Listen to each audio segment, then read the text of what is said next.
ನಮ್ಮೆಲ್ಲರ ಆರಾಧ್ಯ ದೈವ ಶ್ರೀ ಭಗವತಿ ಮಾತೆಯ ಅನುಗ್ರಹವನ್ನು ಬೇಡುತ್ತಾ ನಮ್ಮ ಎದುರಿಗೆ ಮಾನ್ಯ ಪ್ರಧಾನ ಅರ್ಚಕರು ನಮ್ಮ ಭಗವತಿಯನ್ನು ಹಗಲು ಇರುಳೆನ್ನದೇ ಪೂಜೆ ಮಾಡಿ ನಮ್ಮೆಲ್ಲರ ಒಳಿತಿಗಾಗಿ ಪ್ರಾರ್ಥಿಸುವಂಥ ಮೊದಲನೇದಾಗಿ ಈ ಕಾರ್ಯಕ್ರಮದ ಅಧ್ಯಕ್ಷರಿಗೆ ಮತ್ತು ಎಲ್ಲ ಗೌರವಾನ್ವಿತ ಗಣ್ಯ ವ್ಯಕ್ತಿಗಳಿಗೆ ವಂದಿಸುತ್ತಾ, ಹಾಗೆ ವೇದಿಕೆಯ ಮುಂದಿರುವ ಎಲ್ಲ ಸಭಾಸದರಿಗೆ ನಮಸ್ಕರಿಸುತ್ತಾ, ಮುಂದೆ ಈ ಕಾರ್ಯಕ್ರಮದ ಕೇಂದ್ರ ಬಿಂದು ನಮ್ಮ ವಿದ್ಯಾರ್ಥಿಗಳು. ಆ ವಿದ್ಯಾರ್ಥಿಗಳ ಉಜ್ವಲ ಭವಿಷ್ಯಕ್ಕೆ ಹಾರೈಸುತ್ತಾ ಭಾರತೀಯ ತೀಯ ಸಮಾಜ ಉಳ್ಳಾಲ ವಲಯ 2026ರ ವಿದ್ಯಾರ್ಥಿ ವೇತನ ಮತ್ತು ಪ್ರತಿಭಾ ಪುರಸ್ಕಾರ ಕಾರ್ಯಕ್ರಮವನ್ನು ಇಲ್ಲಿ ನಡೆಸಲಿದೆ. ಇದಕ್ಕಾಗಿ ಒಂದೆರಡು ಮಾತನಾಡಲು ಇದೇ ಸಮಾಜದ ಓರ್ವ ಸದಸ್ಯೆ ಉಪನ್ಯಾಸಕಿಯಾಗಿರುವ ನನ್ನನ್ನು ಆಹ್ವಾನ ನೀಡಿದ್ದಾರೆ. ಇಲ್ಲಿ ಒಂದೆರಡು ಮಾತನಾಡಲು ನಾನಿಲ್ಲಿ ಇಚ್ಛಿಸ್ತೇನೆ. ಮಾನವ ಜೀವಿತದಲ್ಲಿ 3 ಅವಸ್ಥೆಗಳಿವೆ. ಒಂದು ಬಾಲ್ಯ, ಒಂದು ಯೌವನ, ಮತ್ತೊಂದು ವೃದ್ಧಾಪ್ಯ. ಈ ಶಿಕ್ಷಣ ಎನ್ನುವುದು ಎಲ್ಲಿಂದ ಪ್ರಾರಂಭ ಆಗ್ತದೆ ಅಂತೇಳಿದರೆ ಬಾಲ್ಯದಿಂದ ಪ್ರಾರಂಭ ಆಗ್ತದೆ. ಹಿಂದಿನ ಕಾಲದಲ್ಲಿ ಗುರುಕುಲ ಅಂತ ಒಂದಿತ್ತು. ಇದರಲ್ಲಿ ಕೇವಲ ಗಂಡು ಮಕ್ಕಳಿಗೆ ಮಾತ್ರ ವಿದ್ಯೆ ಪಡೆಯಲು ಸಾಧ್ಯವಿತ್ತು. ಈ ಗುರುಕುಲಕ್ಕೆ ತಂದೆ ತಾಯಿಗಳು ಗುರುಗಳನ್ನು ಹುಡುಕಿಕೊಂಡು ಹೋಗ್ತಾ ಇದ್ದರು. ತಮ್ಮ ಗಂಡು ಮಕ್ಕಳನ್ನು ಅಲ್ಲಿ ಬಿಟ್ಟು ಅವರು ಎಲ್ಲ ಸಕಲ ವಿದ್ಯಾ ಪಾರಂಗರ ಆದಮೇಲೆ ಮನೆಗೆ ಕರ್ಕೊಂಡು ಬರ್ತಾಯಿದ್ರು. ಈಗಿನ ತಂದೆ ತಾಯಿಗಳಿಗೆ ಕೇಳುವಾಗ ಸುಲಭ ಅಂತ ಅನ್ನಿಸ್ಬೋದು, ಇದೇ ಒಳ್ಳೆಯದಿತ್ತಲ್ಲ ಅಂಥೇಳಿ. ಯಾಕೆ? ಅವರು ಎಲ್ಲ ವಿದ್ಯೆಯನ್ನು ಕಲಿತು ಮತ್ತೆ ಮನೆಗೆ ಮರಳುವಂಥದ್ದು, ಮತ್ತೆ ಅವರ ಜೀವನ ಗೃಹಸ್ಥಾಶ್ರಮ, ಮದುವೆ, ಆನಂತರ ಕೊನೆಯ ಆಶ್ರಮ ಅದು ವೃದ್ಧಾಶ್ರಮ ಅಂತೇಳಿ. ಈಗ ಈ ಬಾಲ್ಯದಲ್ಲಿ ಮಕ್ಕಳು ಏನು ಕಲಿಬೇಕು? ವಿದ್ಯೆಯನ್ನು ಕಲಿಬೇಕು. ಈಗ ಅದೆಲ್ಲ ಬದಲಾಗಿದೆ. ಹೇಗೆ? ಮೊದಲು ಗುರುಕುಲ ಪದ್ಧತಿ ಇದ್ದದ್ದು, ಈಗ 4 ಗೋಡೆಗಳ ಮಧ್ಯೆ ವಿದ್ಯೆ ಕಲಿಬೇಕು. ನಾವು ಏನು ಮಾಡಬೇಕು? 4 ಗೋಡೆಗಳ ಮಧ್ಯೆ ವಿದ್ಯೆ ಕಲಿಬೇಕು. ಆಗಿರುವಾಗ ಈಗ ಏನಾಗಿದೆ ಅಂತೇಳಿದರೆ, ಖಾಲಿ ಗಂಡು ಮಕ್ಕಳಲ್ಲ, ಹೆಣ್ಣು ಮಕ್ಕಳಿಗೂ ವಿದ್ಯೆ ಪಡೆಯುವ ಹಕ್ಕಿದೆ. ಈ ವಿದ್ಯೆಯನ್ನು ಪಡಿಬೇಕಿದ್ರೆ ನಾನೀಗ ಶಿಕ್ಷಣದ ಬಗ್ಗೆ ಮಾತಾಡಬೇಕು. ಮನುಷ್ಯನ ಜೀವನದ ಏನು ಭದ್ರ ಬುನಾದಿ ಅಂತ ಹೇಳ್ತಾರೆ. ಯಾವುದಿದು? ಶಿಕ್ಷಣ. ಶಿಕ್ಷಣ ಇಲ್ಲದಿದ್ದರೆ ವಿದ್ಯಾಹೀನಂ ಪಶು ಸಮಾನಂ. ನಾವು ಮೊದಲು ಕೇಳಿರುವ ಮಾತಿದು, ವಿದ್ಯೆ ಇಲ್ಲದವನು ಪಶುವಿಗೆ ಸಮಾನ ಅಂತೇಳಿ. ಆದರೆ ನಾನೊಂದು ಹೇಳ್ತೇನೆ, ನಮ್ಮ ಜೀವನದಲ್ಲಿ ವಿದ್ಯೆ ಯಾಕೆ ಬೇಕು? ಶಿಕ್ಷಣ ಯಾಕೆ ಬೇಕು? ನಾವು ಖಾಲಿ ಓದಿನಲ್ಲಿ ಮಾತ್ರ ಇದ್ದರೆ ಸಾಲದು. ನಮ್ಮಲ್ಲಿ ಒಳ್ಳೆಯ ನಡತೆ, ಧೈರ್ಯ ಮತ್ತು ನಾವು ಬದುಕನ್ನು ನಡೆಸಿಕೊಂಡು ಹೋಗಬೇಕೆನ್ನುವ ಸಾಮರ್ಥ್ಯ, ಜೀವನ ನಡೆಸುವ ಸಾಮರ್ಥ್ಯ, ಇದುವೇ ಶಿಕ್ಷಣ ಅಂತ ಹೇಳಿಬಿಡ್ತೇನೆ. ಯಾಕೆ ಅಂತೇಳಿದರೆ, ನಾನು ಹಿಂದೊಮ್ಮೆ ಕೇಳಿದ್ದೆ, ಒಬ್ಬರು ಒಳ್ಳೆಯ ಪಾರಂಗತರು, ಒಳ್ಳೆಯ ವಿದ್ಯೆಯಲ್ಲಿದ್ದವರು ಒಮ್ಮೆ ಯಾವುದರಲ್ಲಿ ನಾವೆಯಲ್ಲಿ ಸಮುದ್ರದಲ್ಲಿ ಹೋಗ್ತಾ ಇದ್ದಾಗ, ನೀವು ಕೇಳಿರ್ಬೋದಿದ್ದು, ಸಮುದ್ರದಲ್ಲಿ ಹೋಗ್ತಾ ಇದ್ದಾಗ ನಾವಿಕನನ್ನು ಏನೇನೋ ಬೈತಾ ಹೋಗ್ತಾರೆ. ನಿನಗೆ ವಿದ್ಯೆ ಇಲ್ಲ, ನೀನು ಇದನ್ನು ಓದಿದ್ಯಾ ಕೇಳುವಾಗ ಅವ ಏನಿಲ್ಲ ಅಂತ ಹೇಳ್ತಾನೆ. ಆಗ ಅದು ಸಮುದ್ರದಲ್ಲಿ ಜೋರು ಏನಾಗ್ತದೆ, ಅಲೆ ಹೇಳ್ತದೆ, ಬಿರುಗಾಳಿ ಬರ್ತದೆ. ಆಗ ನಾವಿಕ ಕೇಳ್ತಾನೆ, ನಿಮಗೆ ಈಜಲಿಕ್ಕೆ ಬರ್ತದಾ ಅಂತೇಳಿ. ನೋಡಿ, ಇದು ಸಹ ಒಂದು ವಿದ್ಯೆ. ನೋಡಿ, ನಾವು ಜೀವನದಲ್ಲಿ ಏನೇ ಕಲ್ತರೂ ಎಲ್ಲವನ್ನೂ ಕಲ್ತಿರಬೇಕು. ನಮ್ಮ ಯಾವುದು ಭಗವದ್ಗೀತೆಯಲ್ಲಿ ಹೇಳಿದೆ, ನಹಿ ಜ್ಞಾನೇನ ಸದೃಶಂ ಅಂತ. ಏನಿದ್ರ ಅರ್ಥ? ಜ್ಞಾನಕ್ಕೆ ಮಿಗಿಲಾಗುವುದು ಬೇರೆ ಯಾವುದೂ ಇಲ್ಲ. ಮನುಷ್ಯ ಮೊದಲಾಗಿ ಬೇರೆ ಬೇರೆ ವಿಧದಲ್ಲಿ ಜ್ಞಾನವನ್ನು ಸಂಪಾದಿಸ್ತಾನೆ. ಕೆಲವನ್ನು ಓದುವುದರ ಮೂಲಕ, ಕೆಲವನ್ನು ಕೇಳುವುದರ ಮೂಲಕ, ಕೆಲವನ್ನು ಮಾಡುವುದನ್ನು ಕೆಲವರು ನೋಡುವುದರ ಮೂಲಕ. ನೋಡಿ, ಬೇರೆ ಬೇರೆ ವಿದ್ಯೆಯಲ್ಲಿ ಜನರು ಮೇಲೆ ಬಂದಿದ್ದಾರೆ. ನಾವು ಹೇಳ್ತೇವೆ ನಾವು ಡಾಕ್ಟ್ರು, ಇಂಜಿನಿಯರು ಇಂಥದ್ದೆಲ್ಲ ಕಲಿತೇವೆ. ಅದು ನಮ್ಮ ಜೀವನದಲ್ಲಿ ನಾವು ಕಲಿತುಕೊಂಡ ವಿದ್ಯೆ. ಅದೆಲ್ಲ ಕೆಲವೊಂದೆಲ್ಲ ನಾವಾಗಿಯೇ ಕಲಿತೇವೆ. ಆದರೆ ನಾನು ಮೊದಲಾಗಿ ಹೇಳೋದು, ಮೊದಲು ನಾವು ಎಲ್ಲಿಂದ ಸಂಸ್ಕಾರವನ್ನು, ವಿದ್ಯೆಯನ್ನು ಕಲಿತೇವೆ ಅಂತೇಳಿದರೆ ಯಾವುದು? ಮನೆಯೇ ತಾನೇ ನಮ್ಮ ತಾಯಿ ನಮಗೆ ಮೊದಲ ಗುರು. ತಾಯಿ ನಮಗೆ ಮೊದಲ ಗುರು ಅಂತ ಯಾಕೆ ಹೇಳ್ತೇನೆ ಅಂತೇಳಿದರೆ, ಇದಕ್ಕೊಂದು ಉದಾಹರಣೆ ಇದೆ. ತಾಯಿಯ ಕಣ್ಣು, ತಂದೆಯ ಕಣ್ಣು ಮಕ್ಕಳ ಮೇಲೆ ಬೀರದಿದ್ದರೆ ಅಲ್ಲಿ ಆ ಮಕ್ಕಳ ಉನ್ನತಿ ಸಾಧ್ಯವೇ ಇಲ್ಲ. ಇದಕ್ಕೆ ಮಹಾಭಾರತದಲ್ಲೇ ಉದಾಹರಣೆ ಇದೆ. ಗಾಂಧಾರಿ ಮತ್ತು ಧೃತರಾಷ್ಟ್ರ ಇವರನ್ನು ನೋಡಿ ನೀವು. ಧೃತರಾಷ್ಟ್ರ ಹುಟ್ಟು ಕುರುಡ, ಮದುವೆಯಾಗಿ ಬಂದ ಗಾಂಧಾರಿ ಕಣ್ಣಿದ್ರೂ ಗಂಡನಿಗೆ ಕಣ್ಣಿಲ್ಲ ಅಂಥೇಳಿ ಅವಳು ಕಣ್ಣಿಗೆ ಬಟ್ಟೆಯನ್ನು ಕಟ್ಟಿಕೊಂಡ್ಳು. ಇಬ್ಬರು ಸಹ ಮಕ್ಕಳನ್ನು ನೋಡಲೇ ಇಲ್ಲ, ಅವರ ಏಳು ಬೀಳುಗಳನ್ನು ನೋಡಲೇ ಇಲ್ಲ. ಏನಾದರೂ ಅವರು ನಾಶವಾಗಿ ಹೋದರು. ಕೌರವರು ಎಲ್ಲರೂ ನಾಶವಾಗಿ ಹೋದರು. ಯಾಕೆ? ಅವರು ತಂದೆ ತಾಯಿಯ ಕಣ್ಣಿಗೆ ಬೀಳಲಿಲ್ಲ. ನಾನೊಂದು ಹೇಳ್ತೇನೆ, ಮನೆಯಲ್ಲಿ ತಾಯಿಯಾದವಳು ಏನು ಹೇಳ್ತಾರೆ? ಸ್ತ್ರೀ ಯಾವತ್ತೂ ಖಡಕ್ಕಾಗಿರಬೇಕು. ನನ್ನನ್ನು ಬೈಬೇಡಿ ಹೆಂಗಸರು. ನಾನೊಂದು ವಿಷಯ ಹೇಳೋದು, ನಾವು ಒಂದು ಬಟ್ಟೆ ಒಳ್ಳೆ ಇಸ್ತ್ರಿ ಹಾಕಿದರೆ ಅದು ಒಳ್ಳೆ ಹೊಳಿತದೆ, ಹೌದಾ? ಇಸ್ತ್ರಿ ಹಾಕಿ ಅಂದರೆ ಸ್ತ್ರೀಗೂ ಇಸ್ತ್ರಿಗೂ ಏನು ವ್ಯತ್ಯಾಸ ಅಂತ ನಿಮಗೆ ಇಲ್ಲಿ ಗೊತ್ತಾಗ್ತದೆ. ಇಸ್ತ್ರಿ ಮತ್ತು ಸ್ತ್ರೀ ಅದು ಹೇಗೆ ಖಡಕ್ಕಾಗಿ ಹೊಳೆಯುತ್ತದೋ ಹಾಗೆ ಮನೆಯಲ್ಲಿ ಸ್ತ್ರೀ ಖಡಕ್ಕಾಗಿದ್ದರೆ ಅಂಥೇಳಿದರೆ, ಗಂಡಸರು ತಂದೆ ಮನೆ ಬಿಟ್ಟು ಉದ್ಯೋಗಕ್ಕೆಲ್ಲ ಹೋಗ್ತಾರೆ, ಮನೆ ಬಿಟ್ಟು ತಾಯಿಯ ಜೊತೆ ಮಕ್ಕಳು ಬೆಳೀತಾರೆ. ಅವರನ್ನು ಚೆನ್ನಾಗಿ ಸಂಸ್ಕಾರ ಕೊಟ್ಟು ಬೆಳೆಸಿದರೆ ಒಳ್ಳೆಯ ವ್ಯಕ್ತಿಗಳಾಗೋದ್ರಲ್ಲಿ ಯಾವ ಸಂಶಯವೂ ಇಲ್ಲ. ನಾನೊಬ್ಬಳು ಉಪನ್ಯಾಸಕಿಯಾಗಿ ಹೇಳ್ತಾ ಇದ್ದೇನೆ. SSLC ಕಳೆದು ಬಂದ ವಿದ್ಯಾರ್ಥಿಗಳು ಏನು ಹೇಳ್ತಾರೆ? ಅವರಿಗೆ ಹದಿಹರೆಯದವರು ಅಂತ ಹೇಳ್ತಾರೆ, ಹೌದಾ? 16ರಿಂದ ಡಿಗ್ರಿ 20 ಮುಗಿಯೋವರೆಗೆ ಆ ವಿದ್ಯಾರ್ಥಿಗಳಿಗೆ ಹದಿಹರೆಯ ಇರ್ತದೆ. ಈ ಹದಿಹರೆಯ ಆ ಮಕ್ಕಳನ್ನು ಏನು ಮಾಡ್ತದೆ ಅಂತ ಹೇಳಲಿಕ್ಕೆ ಆಗೋದಿಲ್ಲ. ಕೆಲವು ಮಕ್ಕಳು ಓದೋದ್ರಲ್ಲಿ ಒಳ್ಳೆ ಮುಂದಕ್ಕೆ ಹೋದರೆ, ಕೆಲವು ಮಕ್ಕಳು SSLCಯಲ್ಲಿ ಒಳ್ಳೆ ಮಾರ್ಕ್ ತೆಗೆದು ಆನಂತರ ಅವರಿಗೆ ಯಾವುದೋ ಬೇರೆ ಬೇರೆ ಚಟುವಟಿಕೆ, ಏನು ಹೇಳ್ತಾರೆ, ಬಾಹ್ಯ ಚಟುವಟಿಕೆಗಳೆಲ್ಲ ಅವರಿಗೆ ಆವರಿಸಿ ಏನಾಗ್ತದೆ ಅಂತೇಳಿದರೆ, ಏನು ಹೇಳ್ತಾರೆ, ಈ ಪಂಚೇಂದ್ರಿಯಗಳ ಸುಖ ಅಂತ ಹೇಳ್ತಾರೆ. ಪಂಚ ಇಂದ್ರಿಯಗಳು ಇವುಗಳು ಏನು ಮಾಡ್ತವೆ ಅಂತೇಳಿದರೆ ಮನುಷ್ಯನನ್ನು ಅನಾಹುತಕ್ಕೆ ತಳ್ತದೆ. ಇದನ್ನು ಕಂಟ್ರೋಲಲ್ಲಿ ಅವರು ಇಟ್ಕೊಂಡ್ರ ಆ ಸಮಯದಲ್ಲಿ, ಯಾವಾಗ PUC ಡಿಗ್ರಿ ಈ ಸಮಯದಲ್ಲಿ ಅವರು ಪಂಚೇಂದ್ರಿಯಗಳಿಗೆ ಕಂಟ್ರೋಲ್ ಹಾಕಿದ್ರ ಖಂಡಿತ ಅವರು ಮೇಲೆ ಅಂತೇಳಿದರೆ ಉನ್ನತ ಸ್ಥಾನಕ್ಕೆ ಏರುವುದರಲ್ಲಿ ಯಾವ ಸಂಶಯವೂ ಇರುವುದಿಲ್ಲ. ನೋಡಿ, ಈ ಮಕ್ಕಳ ಗುಣ ಹಾಳಾಗುವುದೇ ಈ ಸಮಯದಲ್ಲಿ. ಯಾಕೆ ಅಂತ ಹೇಳ್ತೇನೆ ಅಂತೇಳಿದರೆ, ತಂದೆ ತಾಯಿಗಳು ಹೇಳಿದ್ದನ್ನು ಕೇಳದ ಗುಣ ಕೆಲವು ಮಕ್ಕಳಿಗೆ ಬರ್ತದೆ. ನಾನು ಒಂದು ಹೇಳ್ತೇನೆ, ನಮ್ಮ ವಿವೇಕಾನಂದರು ಒಂದು ಮಾತು ಹೇಳ್ತಾರೆ, when wealth is last nothing is last. ಏನು ಗೊತ್ತಾ, ನಮ್ಮಲ್ಲಿ ಸಂಪಾದನೆ ಮಾಡಿದ್ದು ಹಣ ಏನಾದರೂ ನಷ್ಟ ಆದರೆ ಅದನ್ನು ಬೇರೆ ಉದ್ಯೋಗ ಮಾಡಿ ಏನಾದರೂ ಮಾಡಿ ಸಾಧಿಸ್ಬೋದು. Health is loss, something is lost ಅಂತ ಹೇಳ್ತಾರೆ. ಏನು ಗೊತ್ತಾ, ಇದು ಆರೋಗ್ಯ ಹಾಳಾದರೆ ಒಳ್ಳೆಯ ಡಾಕ್ಟ್ರಿದ್ದು ಆಯುಷ್ಯ ಇರಬೇಕು ಮೇಯ್ನು. ಒಳ್ಳೆಯ ಡಾಕ್ಟ್ರಿದ್ದು ಆರೋಗ್ಯ ಸರಿ ಮಾಡ್ಬೋದು.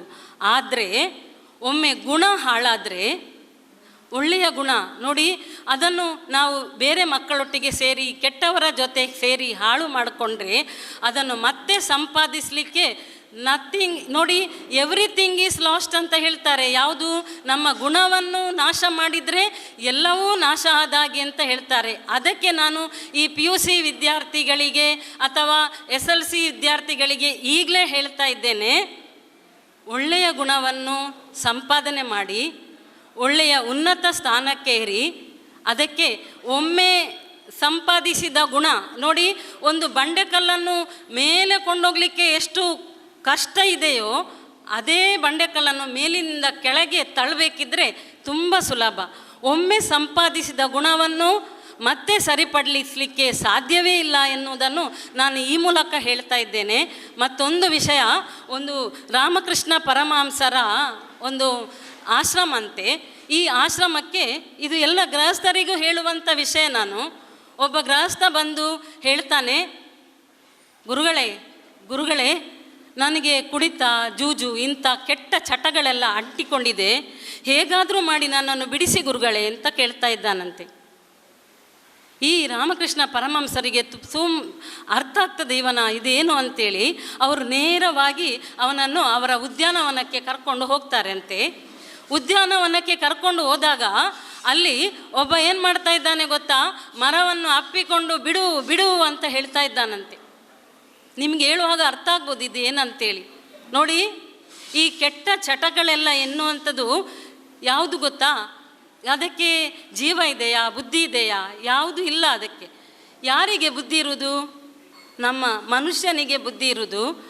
ಅವರಾಗಿಯೇ ಬಿಡಬೇಕು ಹೊರತು ಅದು ಅವರನ್ನು ಬಿಡುವುದಿಲ್ಲ. ಆದ ಕಾರಣ ಈ ಗುಣವನ್ನು ನೀವು ಸಂಪಾದಿಸಬೇಕಾದ್ರೆ ತುಂಬ ಪ್ರಯತ್ನ ಇದೆ. ಹೆಚ್ಚಿನ ಸಂಖ್ಯೆಯಲ್ಲಿ ನಾನು ಎಲ್ಲರಿಗೂ ಹೇಳೋದು ಇಷ್ಟೇ, ಇಂದಿನ ಮಕ್ಕಳು ಬದಲಾಗಿದ್ದಾರೆ. ಎಲ್ಲರೂ ಹೇಳೋದು ಮಾತು, ಮಕ್ಕಳು ಬದಲಾಗಿದ್ದಾರೆ. ಎಲ್ಲ ಶಿಕ್ಷಕರು ಹೇಳ್ತಾ ಇದ್ದಾರೆ, ಮನೆಯಲ್ಲಿ ಪೋಷಕರು ಬಂದು ಹೇಳ್ತಾ ಇದ್ದಾರೆ. SSLCಯಲ್ಲಿ ತುಂಬ ಚೆನ್ನಾಗಿದ್ದ, PUCಗೆ ಬಂದ ಕೂಡಲೇ ಏನಾಯಿತು? ಮಕ್ಕಳು ಬದಲಾಗಿದ್ದಾರಾ? ನೋಡಿ, ನಮ್ಮ ಪ್ರಶ್ನೆ ಇದು. ಇಡೀ ಸಮಾಜವೇ ಬದಲಾಗಿದೆ. ಏನು, ಇಷ್ಟು ಚಿಕ್ಕ ಮಕ್ಕಳ ಕೈಯಲ್ಲಿ ಮೊಬೈಲ್ ಕೊಟ್ಟು ತಾಯಿ ಅವಳ ಕೆಲಸ ಮಾಡ್ತಾಳೆ, ಅಥವಾ ಸಮಾರಂಭಕ್ಕೆ ಹೋದರೆ ಮಾತಾಡಲಿಕ್ಕೆ ಕಷ್ಟ ಆಗ್ತದೆ ಅಂತೇಳಿ ಮಕ್ಕಳ ಕೈಯಲ್ಲಿ ಮೊಬೈಲ್ ಕೊಟ್ಟು ಬಿಡ್ತಾಳೆ. ಹೀಗಿರುವಾಗ ಈ ಚಟಕ್ಕೆಲ್ಲ ಅಂಟುವುದು ಆ ಮಕ್ಕಳು ಯಾವುದು, ಆ ಮೊಬೈಲಿಗೆ ಅಂಟಿ ಹೋಗ್ತಾರೆ. ಆಗ ನಮ್ಮಿಂದ ಏನು ಮಾಡಲಿಕ್ಕೂ ಸಾಧ್ಯ ಇಲ್ಲ. ನೀವು ಮನೆಯಲ್ಲಿ ಎಲ್ಲರೂ ಮೊಬೈಲ್ ಇಟ್ಕೊಂಡಿರುವಾಗ ಅಜ್ಜಿಯಿಂದ ಹಿಡಿದು ಮನೆಯವರೆಲ್ಲರೂ, ಈಗ ನೋಡಿ ಎಲ್ಲರ ಕೈಯಲ್ಲಿ ಮೊಬೈಲು. ಹೀಗಿರುವಾಗ ಮಕ್ಕಳು ಅದನ್ನು ಹಿಡಿಯದೆ ಬಿಡ್ತಾರಾ? ಖಂಡಿತವಾಗಿ ಬಿಡುವುದಿಲ್ಲ. ಇಂಥ ಇರುವ ಪರಿಸ್ಥಿತಿಯಲ್ಲಿ ಯಾರು ಓದುವ ಅಭ್ಯಾಸ ಬೆಳೆಸ್ತಾರೆ? ಪುಸ್ತಕವನ್ನು ಯಾರು ಹಿಡಿತಾರೆ? ಮನೆಯಲ್ಲಿ ಪುಸ್ತಕವನ್ನು, ಆ ಮೊಬೈಲ್ನ ಬದಲು ಪುಸ್ತಕ ಹಿಡಿದು ಕಂಡ್ರೆ ಮಕ್ಕಳು ಸಹ ಪುಸ್ತಕ ಹಿಡಿತಾರೆ. ನೋಡಿ, ಶಿಕ್ಷಣ ಎನ್ನುವುದು ಸಣ್ಣದಿಂದಲೇ ಪ್ರಾರಂಭ ಆಗಬೇಕು. ನೋಡಿ, ನಮ್ಮ ಮಕ್ಕಳಿಗೆ ಸಂಸ್ಕಾರ, ಇಲ್ಲಿ ತಾಯಂದಿರೆಲ್ಲ ಇದ್ದೀರಾ, ನಿಮಗೆಲ್ಲ ನಾನು ಹೇಳ್ತೇನೆ, ಸಂಸ್ಕಾರ ಕೊಡಬೇಕು. ನಮ್ಮ ಈ ಉಳ್ಳಾಲ ವಲಯ ಕೊಲ್ಯದಲ್ಲಿ ಎಲ್ಲ ನಮ್ಮ ಒಬ್ಬರು, ನಿಮಗೆಲ್ಲ ಗೊತ್ತಿದೆ, ನಮ್ಮ ಸಮಾಜದ ಕಣ್ಮಣಿ, ಈಗ ಅವರು ಇಲ್ಲಿ ಇಲ್ಲ, ಯಾರದು ಗೊತ್ತಾ ನಿಮಗೆ? ಹೆಸರು ಹೇಳಿ ನೋಡ. ಸಂಸ್ಕಾರ ಕೊಡ್ತಾ ಇದ್ದಾರೆ ಎಲ್ಲ ಮಕ್ಕಳಿಗೆ. ಅರುಣ್ ಉಳ್ಳಾಲ್ ಸರ್ ನೋಡಿ, ಎಲ್ಲ ನಾನು ಇಲ್ಲಿ ಹೇಳ ಬಯಸ್ತೇನೆ ಅವರ ಹೆಸರನ್ನು. ಯಾಕೆ? ಈ ಮಕ್ಕಳಿಗೆ ಸಣ್ಣಂದಿನಿಂದಲೇ ಯಾವುದು ಸಿಗಬೇಕು? ಸಂಸ್ಕಾರ ಸಿಗಬೇಕು, ದೇವರ ಮೇಲೆ ಭಯ ಬರಬೇಕು. ಇದೆಲ್ಲ ಶಿಕ್ಷಣವನ್ನು ಚಿಕ್ಕವರಿರುವಾಗ ಅವರು ಪಡ್ಕೊಂಡ್ರೆ ಮುಂದಕ್ಕೆ ವಿನಯವಂತರಾಗ್ತಾರೆ. ಸ್ವತಃ ಅವರನ್ನೇ ನೀವು ನೋಡ್ಬೋದು, ಎಷ್ಟು ಇದ್ದಾರೆ ಅಂತೇಳಿದರೆ ಕಾಲಿಗೆ ಬೀಳ್ತಾರೆ ಯಾರ ಎದುರಿಗೆ ಕಂಡರು. ಇದೆಲ್ಲ ವಿನಯ ಅಂತ ಹೇಳ್ತಾರೆ. ವಿದ್ಯೆಗೆ ವಿನಯವೇ ಭೂಷಣ ಅಂತ ಹೇಳ್ತಾರೆ. ಈ ರೀತಿಯ ಶಿಕ್ಷಣ ಪಡಿಬೇಕಿದ್ರೆ ನಮಗೆ ಯಾವುದು ಅಂಥ ಶಿಕ್ಷಣ ಪಡಿಬೇಕಿದ್ರೆ ನಾವು ಪುಣ್ಯವಂತರಾಗಿರಬೇಕು. ಸಮಾಜ ಬದಲಾಗಿದೆ ಅಂತೇಳಿ ನಾವು ಹೇಳೋದಲ್ಲ, ಆ ವಿದ್ಯಾರ್ಥಿಗಳಿಗೆ ಒಳ್ಳೆಯ ಮಾರ್ಗದರ್ಶನ ಕೊಟ್ಟು ಅವರನ್ನು ಸಮಾಜದಲ್ಲಿ ಪ್ರಜೆಯನ್ನಾಗಿ ರೂಪಿಸುವುದು ನಮ್ಮೆಲ್ಲರ ಜವಾಬ್ದಾರಿ. ಅರ್ಥ ಆಗ್ತದಲ್ಲ ಹೇಳಿದರೆ ನಾನು ಹೇಗೆ? ವಿದ್ಯಾರ್ಥಿಗಳಿಗೆ ಒಳ್ಳೆಯ ಮಾರ್ಗದರ್ಶನ ಕೊಟ್ಟು ಸಮಾಜದಲ್ಲಿ ಒಬ್ಬ ಪ್ರಜೆಯನ್ನಾಗಿ, ಈಗ ಸಮಾಜ ಏನೇನೋ ಆಗಿದೆ. ನೀವು ಟಿ ವಿಯಲ್ಲಿ ನೋಡಿದರೆ, ಯಾವುದರಲ್ಲಿ ಪೇಪರಲ್ಲಿ ಓದಿದರೆ ಎಲ್ಲ ಗೊತ್ತಾಗ್ತದೆ. ಏನು ಕ್ರೂರವಾದ ಕೆಲವು ವಿಚಾರಗಳನ್ನೆಲ್ಲ ನಾವು ಕೇಳ್ತಾ ಇದ್ದೇವೆ. ಹಿಂದೆಲ್ಲ ಹೆಂಡತಿಯನ್ನು ಗಂಡ ಕೊಲ್ಲುವ ಇದೆಲ್ಲ ಬರ್ತಾ ಇತ್ತು. ಆದರೆ ಈಗ ಏನಾಗಿದೆ, ಬದಲಾಗಿದೆ. ಗಂಡನನ್ನು ಹೆಂಡತಿ ಕೊಲ್ಲುವಂಥ ಸನ್ನಿವೇಶ ಅದು ಬಿಡಿ. ಮೊನ್ನೆ ಒಂದು ಇದು ಸಿಯಾ ಅಂತ ಹೇಳುವ ಒಂದು ಹುಡುಗಿಯ ವಿಚಾರ, ಹೆಸರು ಯಾವುದು ಇಟ್ಕೊಂಡಿದ್ದಾಳೆ, ಪತಿವ್ರತೆಯ ಒಂದು ಹೆಸರು, ಅದು ಮರ್ಯಾದಾ ಪುರುಷೋತ್ತಮ ಶ್ರೀರಾಮಚಂದ್ರನ ಹೆಂಡತಿಯ ಹೆಸರು ಅವಳದು. ಎಂಥ ರಾಕ್ಷಸ ಕೃತ್ಯ ಮಾಡಿದ್ದಾಳೆ ಅಂತೇಳಿದರೆ, ಮದುವೆ ಆಗುವ ಮೊದಲೇ ಅವನ ಕೂದಲು ಸರಿಯಿಲ್ಲ, ಅವನ ಕಣ್ಣು ಸರಿಯಿಲ್ಲ ಅಂತ ಹೇಳಿ ನೂಕಿ ಬಿಟ್ಟಿದ್ದಾಳೆ. ನಮ್ಮ ಕಂಕಣ ಭಾಗ್ಯದ ಇವರೇ ಇಲ್ಲಿ ಇದ್ದಾರೆ ನೋಡಿ. ಈಗಿರುವಾಗ ಪರಿಸ್ಥಿತಿ ಇರುವಾಗ, ಈ ರೀತಿಯ ಪರಿಸ್ಥಿತಿ ಇರುವಾಗ ಸಮಾಜದಲ್ಲಿ ಮಕ್ಕಳು ಮದುವೆ ಆಗಲಿಕ್ಕೆ ಭಯಪಡ್ತಾರೆ. ನಮ್ಮ ಸಮಾಜದಲ್ಲಿ ಎಷ್ಟೋ ಮದುವೆ ಆಗದ ಉಳಿದ ಮಕ್ಕಳೆಲ್ಲ, ಗಂಡು ಮಕ್ಕಳು ಹೆಣ್ಣು ಮಕ್ಕಳೆಲ್ಲ ಇದ್ದಾರೆ ನೋಡಿ. ಆ ಕಂಕಣ ಭಾಗ್ಯದಲ್ಲಿ ನೋಡಿದರೆ, ಲಿಸ್ಟು ನೋಡಿದರೆ ನಮ್ಗೆ ಗೊತ್ತಾಗ್ತದೆ ಎಷ್ಟು ವಯಸ್ಸಾಗಿದೆ ಅವರಿಗೆ ಅಂತೇಳಿ. ಯಾಕೆ ಹೀಗೆ ಮದುವೆ ಆಗ್ತಿಲ್ಲ? ಭಯ. ಸಮಾಜದಲ್ಲಿ ಏನಾಗ್ತದೋ, ಎಂಥವರು ಸಿಗ್ತಾರೋ, ಇಂಥದ್ದೆಲ್ಲ ಭಯ. ಇಲ್ಲಿ ಶಿಕ್ಷಣ ಅಂತ ಹೇಳಲಿಕ್ಕೆ ಆಗ್ತದಾ? ಇಂಥ ಶಿಕ್ಷಣ ಯಾರಾದರೂ ಕೊಟ್ಟಿರ್ತಾರಾ? ಶಿಕ್ಷಣ ಇಂಥದ್ದು ಯಾರೂ ಕೊಟ್ಟಿರೋದಿಲ್ಲ. ನಾವು ಸಣ್ಣಂದಿನಿಂದಲೇ ಮನೆಯಿಂದಲೇ ಸಂಸ್ಕಾರ ಕಲಿತು ಬರಬೇಕು. ಆಗ ಮಾತ್ರ ನಮ್ಮ ಸಮಾಜ ಒಂದು ಉನ್ನತ ಸ್ಥಾನಕ್ಕೆ ಏರಲಿಕ್ಕೆ ಸಾಧ್ಯ ಅಂಥೇಳಿ ನಾನು ಶಿಕ್ಷಣದ ಬಗ್ಗೆ ಏನೂ ಹೇಳಲಿಕ್ಕೆ, ವಿದ್ಯೆಯ ಬಗ್ಗೆ ಇಷ್ಟೇ ಹೇಳ್ತೇನೆ ಅಂತೇಳಿದರೆ, ವಿದ್ಯೆಯನ್ನು ಒಳ್ಳೆಯದಕ್ಕಾಗಿ ಉಪಯೋಗಿಸಿ, ಸಮಾಜದ ಉದ್ಧಾರಕ್ಕಾಗಿ ಉಪಯೋಗಿಸಿ ಅಂತ ಕೈ ಜೋಡಿಸ್ತಾ ಇದ್ದೇನೆ ನಮ್ಮ ವಿದ್ಯಾರ್ಥಿಗಳಿಗೆ. ಹಾಗೆ ಈ ದಿನ ಮುಖ್ಯ ವಿಷಯ ಯಾವುದು ಅಂತೇಳಿದರೆ, ವಿದ್ಯಾರ್ಥಿ ವೇತನ, ಈ ಪ್ರತಿಭಾ ಪುರಸ್ಕಾರ, ಇಂಥದ್ದೆಲ್ಲ ಇಲ್ಲಿ ನಡೀತಾ ಇದೆ. ಈ ವಿದ್ಯಾರ್ಥಿ ವೇತನ ಎನ್ನುವುದು ಸಣ್ಣಂದಿರಿಂದಲೇ ಅಂತೇಳಿದರೆ, ನೀವು ಸಣ್ಣಂದಿರಿಂದಲೇ ವಿದ್ಯಾರ್ಥಿ ವೇತನವನ್ನು ಪಡಿತಾ ಬರಬೇಕು.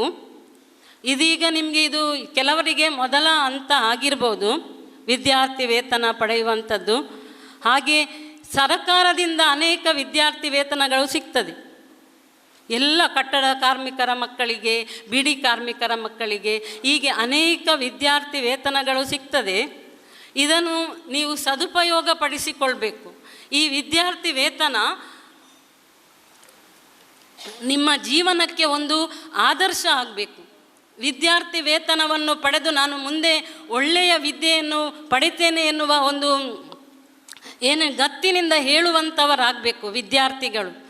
ಮತ್ತು ವಿದ್ಯಾರ್ಥಿ ವೇತನ ಕೊಡಲಿಕ್ಕೆ ಅಂತೇಳಿ ನಿಮಗೆ ಅನೇಕರು ಇಲ್ಲಿ ಕೈ ಜೋಡಿಸಿದ್ದಾರೆ. ತುಂಬ ಮಂದಿ ಇದಕ್ಕೆ ಸಹಕಾರ ಕೊಟ್ಟಿದ್ದಾರೆ. ನಾವು ಒಮ್ಮೆ ಯಾವುದು ಏನನ್ನಾದರೂ ಕೊಟ್ಟರೆ ಅದೇ ನಮಗೆ ತಿರುಗಿ ಬರ್ತದೆ ಯಾವತ್ತು. ನೀವೀಗ ಎಷ್ಟು ಮಂದಿ ಇದಕ್ಕೆ ಕೈ ಜೋಡಿಸಿದ್ದೀರಾ, ಇವರಿಗೆಲ್ಲ ನಾನು ಧನ್ಯವಾದ ಹೇಳ್ತೇನೆ. ಆದರೆ ಒಂದು ವಿಷಯ ಹೇಳ್ತೇನೆ, ಏನಂತೇಳಿದರೆ, ನಾವು ಕೊಟ್ಟಂಥದ್ದು ಆ ಶುದ್ಧ ಮನಸ್ಸಿನಿಂದ ನಾವು ಕೊಡ್ತೇವಲ್ಲ, ಇದು ವಿದ್ಯಾರ್ಥಿಗಳಿಗಿರಲಿ ಅಂತ ಕೊಡ್ತೇವಲ್ಲ, ಅದು ನಮಗೆ ಮತ್ತೆ ತಿರುಗಿ ಬರ್ತದೆ ಅನ್ನೋದಕ್ಕೆ ಒಂದು ಸಣ್ಣ ಉದಾಹರಣೆ. ಇದೆಲ್ಲ ನೀವು ಕೇಳಿರುವಂಥದ್ದೇ ಅಂತ ಹೇಳಿದರೆ, ಒಬ್ಬ ರಿಕ್ಷಾ ಡ್ರೈವರ್ ಅಂತೆ, ಕೇಳಿದ ವಿಷಯ ಆಗಿರ್ಬೋದು. ಈ ರಿಕ್ಷಾ ಡ್ರೈವರ್ ಒಂದಿನ ಹೋಗ್ತಾ ಇದ್ದಾಗ ಅವನ ರಿಕ್ಷಾದಲ್ಲಿ ಒಬ್ಬಳು ಗರ್ಭಿಣಿ ಇದ್ದಾಳೆ. ಈ ಗರ್ಭಿಣಿ ಹೋಗ್ತಾ ಇದ್ದಾಗ ಆ ಆಸ್ಪತ್ರೆ ಮುಟ್ಟುವಾಗ ಸ್ವಲ್ಪ ದೂರದಲ್ಲಿ ನಿಲ್ಲಿಸಬೇಕಾಗ್ತದೆ. ಜೋರು ಮಳೆ ಬರ್ತದೆ. ಈ ಜೋರು ಮಳೆ ಬರುವ ಸಂದರ್ಭದಲ್ಲಿ ಆ ರಿಕ್ಷಾ ಡ್ರೈವರ್ ಏನು ಮಾಡ್ತಾನೆ ಅಂತೇಳಿದರೆ, ತನ್ನಲ್ಲಿದ್ದ ಕೊಡೆಯನ್ನು ಅವಳಿಗೆ ಕೊಡ್ತಾನೆ. ಇವಳೇನು ಮಾಡ್ತಾಳೆ, ಅದನ್ನು ಹಿಡ್ಕೊಂಡು ಆಸ್ಪತ್ರೆಗೆ ಹೋಗ್ತಾಳೆ. ಆಸ್ಪತ್ರೆ ಮುಟ್ಟುವಾಗ ಅಲ್ಲಿಂದ ಒಬ್ಬ ವೃದ್ಧ ಬರ್ತಾ ಇದ್ದಾರೆ. ಅವರಿಗೆ ಆ ಕೊಡೆಯನ್ನು ಕೊಡ್ತಾಳೆ. ನೀವು ಒದ್ದೆ ಆಗಿ ಹೋಗಬೇಡಿ ಸರ್, ಇದನ್ನು ತಗೊಂಡು ಹೋಗಿ ಅಂತ ಈ ಕೊಡೆಯನ್ನು ಅವರಿಗೆ ಕೊಡ್ತಾಳೆ. ಅವಳು ಆಚೆ ಹೋದಾಗ, ಈ ವೃದ್ಧ ಈಚೆ ಬರ್ತಾ ಇದ್ದಾಗ ಒಂದು ಸಣ್ಣ ಹುಡುಗಿ ಮನೆಗೆ ಹೋಗ್ತಾ ಇದ್ದಾಳೆ. ತಲೆಗೆ ಅವಳ ಯಾವುದು ಬ್ಯಾಗ್ ಉಂಟಲ್ಲ, ಯಾವುದು ಶಾಲೆಯದ್ದು ಬ್ಯಾಗ್, ಇದನ್ನು ತಲೆಗೆ ಇಟ್ಕೊಂಡಿದ್ದಾಳೆ. ಮಳೆಗೆ ಒದ್ದೆ ಆಗ್ತದೆ, ತಾನು ಒದ್ದೆ ಆಗ್ತೇನೆ ಅಂತೇಳಿ ಬ್ಯಾಗನ್ನು ಹೀಗೆ ಇಟ್ಕೊಂಡಿದ್ದಾಳೆ. ಇದು ಯಾಕೆ, ನನಗೆ ಈ ಮಗುವಿಗಿರಲಿ ಅಂಥೇಳಿ ಆ ಕೊಡೆಯನ್ನು ಮಗುವಿಗೆ ಕೊಡ್ತಾನೆ. ಯಾರು? ಆ ವೃದ್ಧ. ಆಯಿತಾ? ಈ ಮಗಳು ಈ ಕೊಡೆಯನ್ನು ಹಿಡ್ಕೊಂಡು ಮನೆಗೆ ಬರ್ತಾಳೆ. ಸಂಜೆ ಹೊತ್ತಲ್ಲಿ ಮನೆಗೆ ಬರ್ತಾಳೆ. ಈ ಮನೆಯಲ್ಲಿ ಆಶ್ಚರ್ಯ ಏನಂತೇಳಿದರೆ, ಆ ರಿಕ್ಷಾ ಡ್ರೈವರ್ ಬೆಳಿಗ್ಗೆ ಕೊಡೆ ಕೊಟ್ಟದ್ದು ಯಾರಿಗೆ ಮುಟ್ಟಿದೆ ನೋಡಿ? ಅಪ್ಪನಿಗೆ ಮತ್ತೆ ಮುಟ್ಟಿದೆ. ನೀವು ಯಾರು ದಾನ ಕೊಡುವಾಗ ಭಯಪಡುವ ಅವಶ್ಯಕತೆ ಇಲ್ಲ. ಈ ದಾನ ನಮಗೆ ಯಾವತ್ತೂ ಹಿಂತಿರುಗಿ ಬರ್ತದೆ, ಖಂಡಿತವಾಗಿಯೂ ಹಿಂತಿರುಗಿ ಬರ್ತದೆ. ದಾನ ಕೊಡುವಾಗ ಯಾವತ್ತೂ ಸತ್ಪಾತ್ರರಿಗೆ ಕೊಡಬೇಕು ಅಂತ ಹೇಳ್ತಾರೆ. ಈ ಸತ್ಪಾತ್ರರು ಅಂತೇಳಿದರೆ ಏನು ಅಂತೇಳಿದರೆ, ದಾನವನ್ನು ಸ್ವೀಕರಿಸಲು ಅರ್ಹರಾದವರಿಗೆ ನಾವು ದಾನ ಕೊಡಬೇಕು ಅಂತ ಹೇಳ್ತಾರೆ. ಖಂಡಿತ ಈ ನಾವು ಕೊಟ್ಟಂತಹ ವಿದ್ಯಾರ್ಥಿ ವೇತನ ಖಂಡಿತ ಒಂದು ಉಪಯೋಗಕ್ಕೆ ಬರ್ತದೆ. ಯಾಕೆಂತೇಳಿದರೆ, ಇಲ್ಲಿ ನಮ್ಮ ವಿದ್ಯಾರ್ಥಿಗಳು ಈ ವಿದ್ಯಾರ್ಥಿ ವೇತನ ಪಡೀಲಿಕ್ಕೆ ಇದ್ದಾರೆ ಅಲ್ವಾ, ಅವರು ಮುಂದೊಂದು ದಿನ ಈ ವೇದಿಕೆಯಲ್ಲಿ ರಾರಾಜಿಸ್ಬೋದು. ಯಾಕೆ ನೋಡಿ, ಈ ವೇದಿಕೆಯಲ್ಲಿ ಇಷ್ಟೆಲ್ಲ ಮಂದಿ ಇದ್ದಾರಲ್ಲ, ಆ ವಿದ್ಯಾರ್ಥಿಗಳಲ್ಲಿ ಹೆಚ್ಚಿನವರು ನಮ್ಮ ಸಮಾಜವನ್ನು ಉದ್ಧಾರ ಮಾಡಲಿಕ್ಕೆ, ಇವರ ಹಾಗೆ ಇಲ್ಲಿ ವೇದಿಕೆಯಲ್ಲಿದ್ದವರ ಹಾಗೆ ಸಮಾಜವನ್ನು ಉದ್ಧಾರ ಮಾಡಲಿಕ್ಕೆ ಖಂಡಿತ ತಯಾರಾಗ್ತಾರೆ ಅಂತ ನನ್ನ ಅನಿಸಿಕೆ. ಉದಾಹರಣೆಗೆ ಇಲ್ಲಿ ಅಧ್ಯಕ್ಷರಿದ್ದಾರಲ್ಲ, ಜಯಂತ್ ಕೊಂಡಾಣ ಅವರು ಸಣ್ಣದಿರುವಾಗ, ವಿದ್ಯಾರ್ಥಿ ದೆಸೆಯಲ್ಲಿರುವಾಗ ಎಣಿಸಿರುವಾರ ನಾನು ಈ ವೇದಿಕೆಯಲ್ಲಿರ್ತೇನೆ? ಎಣಿಸಿದಾರ? ಅವರಲ್ಲೇ ಕೇಳ್ತೇನೆ ನಾನು. ನೋಡಿ, ನಾನು ತಮಗೆ ಆದ ಕಷ್ಟ ಇನ್ನೊಬ್ಬರಿಗೆ ಆಗಬಾರ್ದು. ನಾನು ವಿದ್ಯೆ ಕಲಿಯುವಾಗ ನನಗೆ ಯಾವ ರೀತಿ ಕಷ್ಟ ಆಗಿದೆ ಅದು ಇನ್ನೊಬ್ಬರಿಗೆ ಆಗಬಾರ್ದು ಅನ್ನುವ ದೃಷ್ಟಿಯಲ್ಲಿ ಅವರು ಈ ರೀತಿಯ ಒಂದು ಅಧ್ಯಕ್ಷತೆಯನ್ನು ವಹಿಸಿ ಈ ರೀತಿಯ ಒಂದು ಕಾರ್ಯಕ್ರಮವನ್ನು ಏರ್ಪಡಿಸಿದ್ದಾರೆ. ಹಾಗೆ ಬೆಳಿಗ್ಗೆ ಇದಕ್ಕಿಂತ ಮೊದಲು ಸದಾಶಿವ ಉಳ್ಳಾಲ್ ಅವರು, ನಾನು ಅದನ್ನೇ ಗಮನಿಸಿದೆ, ಮಕ್ಕಳಿಗೆ ಇದನ್ನೇ ಹಾರೈಸಿದ್ದು. ಯಾಕೆ? ನೀವು ಮುಂದೆ ಒಂದು IAS ಅಧಿಕಾರಿ ಆಗಬೇಕು, ಡಾಕ್ಟ್ರ್ ಆಗಬೇಕು, ಇಂಜಿನಿಯರ್ ಆಗಬೇಕು ಎಂತೆಲ್ಲ ಕನಸನ್ನು ಇಟ್ಟ ವಿದ್ಯಾರ್ಥಿಗಳು, 85% ತೆಗೆಯುವ ಮಕ್ಕಳು ಅಂಥೇಳಿದರೆ ಇವೆಲ್ಲ ಕನಸನ್ನು ಇಟ್ಟ ವಿದ್ಯಾರ್ಥಿಗಳೇ ಅವರು. ಆ ಕನಸಿಗೆ ನಿಮ್ಮ ಯಾವುದು ದುಡ್ಡು, ಇದು ಯಾವುದು ತಡೆ ಬರಬಾರ್ದು ಅಂತೇಳಿದರೆ ನೀವು ಸರಕಾರಕ್ಕೆ ಮೊರೆ ಹೋಗಬೇಕು. ಯಾಕೆ? ಕಡಿಮೆಯಲ್ಲಿ ವಿದ್ಯೆ ಸಿಗ್ತದೆ. ಇಲ್ಲದಿದ್ದರೆ ಕೋಟಿಗಟ್ಟಲೆ ಡಾಕ್ಟ್ರ್ ಮಾಡಬೇಕಿದ್ರೆ ಕೋಟಿಗಟ್ಟಲೆ ಹಣ ಸುರಿಬೇಕು. ಆ ಸರ್ಕಾರದ ಒಂದು ಸೀಟ್ ನಮಗೆ ಸಿಕ್ಕಿದ್ರೆ ಅದು ನಮ್ಮ ಬಾಂಧವರು ನಿಮಗೆ ಒದಗಿಸಿ ಖಂಡಿತ ಕೊಡ್ತಾರೆ. ಎಲ್ಲರೂ ಇದ್ದಾರೆ ನಿಮಗೆ ಕೈ ಜೋಡಿಸಲಿಕ್ಕೆ. ಖಂಡಿತ ಸರ್ಕಾರದ ಸೀಟೆಲ್ಲ ಸಿಕ್ಕಿ ನೀವು ಒಳ್ಳೆಯ ವಿದ್ಯಾಭ್ಯಾಸ ಪಡಿಬೇಕು ಅನ್ನೋದೇ ಈ ವಿದ್ಯಾರ್ಥಿ ವೇತನದ ಬಗ್ಗೆ ನಾನು ಹೇಳುವ ವಿಷಯ. ಮತ್ತೊಂದು ವಿಷಯ ಏನಂತೇಳಿದರೆ, ನಾನು ನಿಮ್ಮೆಲ್ಲರಿಗೆ ಹಾರೈಸ್ಬೋದು, ವಿದ್ಯಾರ್ಥಿಗಳೇ, ನಿಮ್ಮ ಬದುಕು ಬಂಗಾರವಾಗಲಿ, ನಿಮ್ಮ ಭವಿಷ್ಯ ಉಜ್ವಲವಾಗಲಿ. ಹೌದಾ? ನಮ್ಮ ಬದುಕನ್ನು ಬಂಗಾರವಾಗಿಸುವುದು ನಾವೇ. ಅರ್ಥ ಆಗ್ತದ ಹೇಳಿದ್ದು?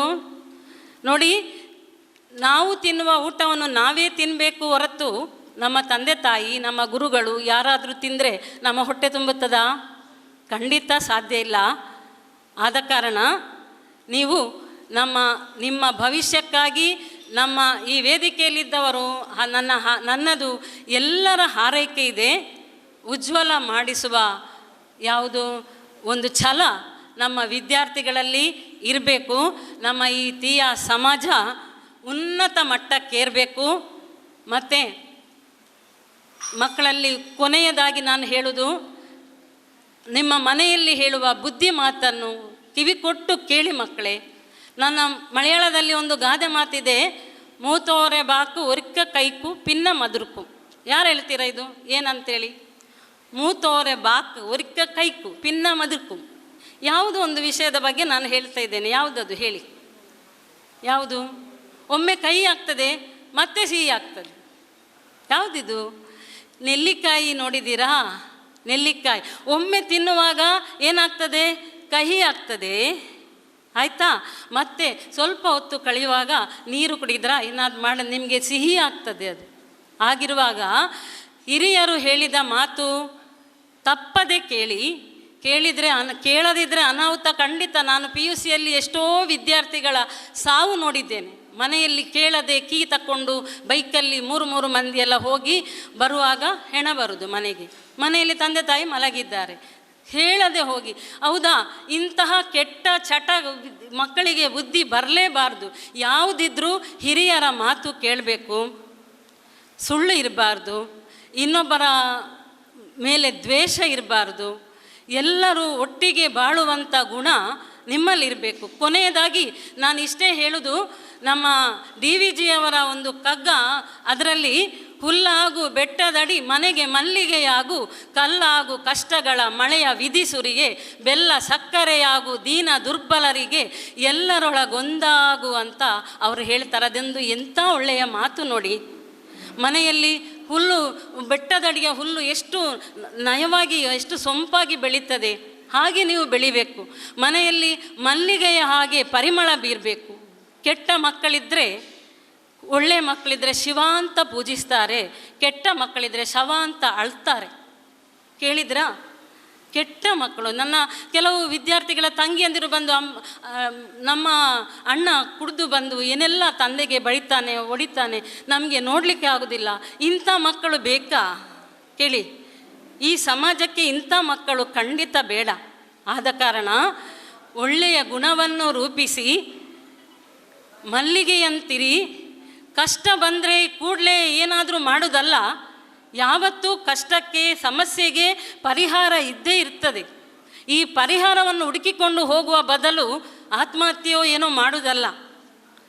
ಆಗಿರುವಾಗ ಎಲ್ಲ ಸಮಾಜದಲ್ಲಿ ಒಂದಾಗಿ ಬಾಳುವ ಗುಣ ನಮ್ಮೆಲ್ಲರಲ್ಲಿಯೂ ನಾವು ಬೆಳೆಸಬೇಕು ಅಂತ ನಾನು ಕೈ ಜೋಡಿಸಿ ಸಮಸ್ತರಲ್ಲಿಯೂ ಬೇಡ್ತಾ ಇದ್ದೇನೆ. ಮತ್ತು ಕೊನೆಯದಾಗಿ ನಾನು ಯಾವುದೋ ಒಂದು ಕಾರ್ಯಕ್ರಮಕ್ಕೆ ಹೋಗಬೇಕಿತ್ತು, ಆದರೆ ನನ್ನ ಸಮಾಜದ ಮೇಲಿನ ಪ್ರೀತಿಯಿಂದ ಇಲ್ಲಿಗೆ ಆಗಮಿಸಿದ್ದೇನೆ. ನನಗೆ ತುಂಬ ಖುಷಿಯಾಯಿತು. ಇಲ್ಲಿ ಒಬ್ಬರು ಯೋಧರಿಗೆ ಸನ್ಮಾನ ಕೂಡ ಉಂಟು. ಯೋಧರು ನಮ್ಮ ದೇಶದ ರಕ್ಷಣೆ ಮಾಡುವವರು, ಕಾಯುವವರು, ಅವರಿಗೆ ಸನ್ಮಾನ ಮಾಡ್ತಾರೆ. ನನ್ನ ಅಣ್ಣ ಕೂಡ ಒಬ್ಬ ಯೋಧ ಆಗಿದ್ದ, ನನಗಿಂತ 15 ವರ್ಷ ಮೊದಲನೇ. ಅವರು ಹೇಗೆ ಒಂದು ನಿಯತ್ತಿನಲ್ಲಿ ಇರ್ತಾರೆ, ಅವರ ಒಂದು ಕಾರ್ಯಚತುರತೆ ಏನು, ಎಷ್ಟು ಕಷ್ಟಪಟ್ಟಿದ್ದಾರೆ ಅಲ್ಲಿ ಎಲ್ಲವೂ ನನಗೆ ಗೊತ್ತಿದೆ. ಅವರ ನಿಯಮ ಬೆಳಿಗ್ಗೆ ಒಂದು 5 ಗಂಟೆಗೆ ಅವ್ರು ಬಂದರೆ ನಮ್ಮನ್ನು 5 ಗಂಟೆಗೆ ಎದ್ದು ಕೂತ್ಕೊಳಿಸ್ತಾ ಇದ್ರು. ಆ ರೀತಿ ಅವರನ್ನು ಸನ್ಮಾನ ಮಾಡ್ತಾರೆ ಅಂತ ಹೇಳುವಾಗ ನನಗೆ ಖುಷಿಯಾಯಿತು. ಈ ಒಂದು ಅವಕಾಶ ಸಿಕ್ಕಿದ್ದು ಇದು ನನ್ನ ಭಗವತಿಯ ಕೃಪೆ ಅಂತ ನಾನು ಭಾವಿಸ್ತೇನೆ. ನನ್ನ ಭಗವತಿಯ ಕೃಪೆ ಮತ್ತು ಭಾರತಾಂಬೆಯ ಕೃಪೆ ನನ್ನ ಮೇಲಿದೆ ಅಂತ ಭಾವಿಸಿ ನನ್ನ ಈ ಮಾತನ್ನು ಮುಕ್ತಾಯಗೊಳಿಸ್ತೇನೆ. ನನಗೆ ಅವಕಾಶ ಕೊಟ್ಟಕ್ಕಾಗಿ ನಮ್ಮ ಸುಖೇಶ್ ಸರ್ ಅವರು ಕೊನೆಯ ಗಳಿಗೆಯಲ್ಲಿ ಬಂದು ನನ್ನನ್ನು ಕರೆದಿದ್ದಾರೆ. ಅವರಿಗೆ ತುಂಬ ಹೃದಯದ ಧನ್ಯವಾದಗಳು. ಹಾಗೆ ನಮ್ಮ ಎಲ್ಲ ಮಹಿಳೆಯರು ತುಂಬ ಕೈ ಜೋಡಿಸಿದ್ದಾರೆ ಈ ಕಾರ್ಯಕ್ರಮಕ್ಕೆ. ಈಗ ಬಂದು ನೋಡಿಯೇ ನನಗೆ ಗೊತ್ತಾದ್ದು, ಯಾವತ್ತಿಂದ ಇದಕ್ಕೆ ಶ್ರಮಿಸ್ತಿದ್ದಾರೋ ಗೊತ್ತಿಲ್ಲ. ಅವರಿಗೆಲ್ಲ ಧನ್ಯವಾದ ಹೇಳುತ್ತಾ ನನ್ನ ಮಾತನ್ನು ಮುಗಿಸ್ತಾ ಇದ್ದೇನೆ. ಜೈ ಹಿಂದ್, ಜೈ ಕರ್ನಾಟಕ.